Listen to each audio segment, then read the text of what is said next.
galdera da, hizkuntza eskubideak bermatzen dira, nola neurtu, bermatzen diren edo ez diren bermatzen.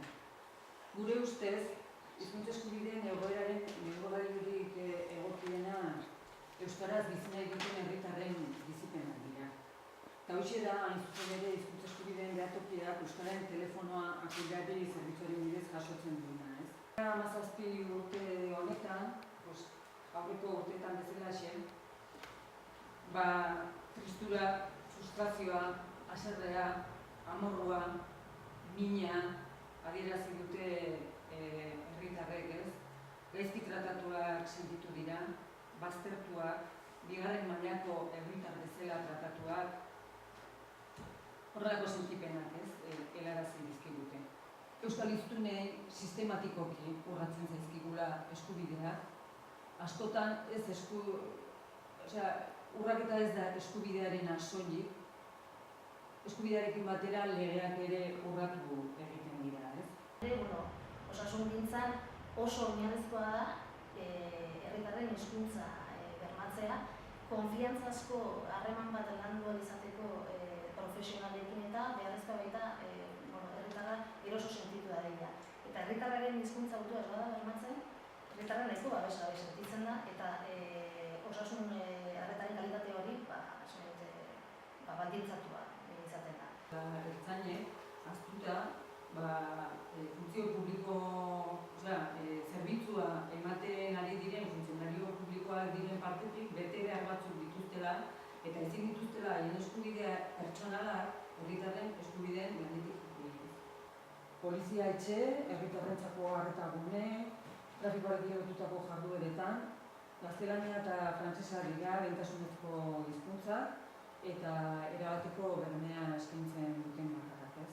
Barentzat, ondorio nagusiak ezarri ditu. Nafarroari dagokionez, komentatu dugun bezala, euskaraz bizitzeko zailtasunak agerikoak dira, bai eremu publikoan eta baita pribatuan ere. Dena den ez da egoera berria, ez? Lehendik datorren egoera bat da, lege markoak zer esan handia du horretan, eta 18.986ko foru legeak herritarren arteko diskriminazioa bultzatzen du zonifikazioaren bidez, bai? Herritarrek jasotako, herritarrek eleanizatako kexek hori oso argi edo nabarmen uzten du.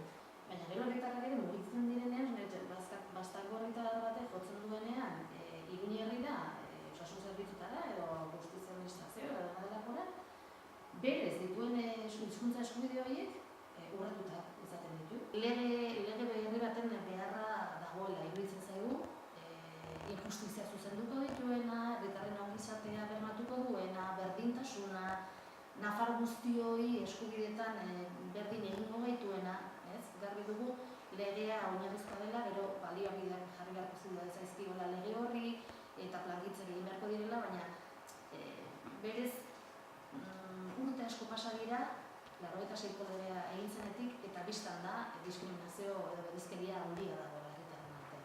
Orain arteko hizkuntza politikek ez dutela asmatu euskaldunon hizkuntza eskubideak bermatzen, ez? Eta hori baino okerragoa dena, egoera kronifikatzen ari dela, ez dela neurri zuzentzailetik hartzen ari, herritarrei eskubide horiek bermatzen ari dira, ez? Euskal hiztunak euskara erabili ahal izateko gune babestuak, espazio seguruak behar dituztela. Hori lortuko bada, ezinbesteko ikusten dugu euskara zerbitzu hizkuntza izatetik lan hizkuntza izatera pasatzea.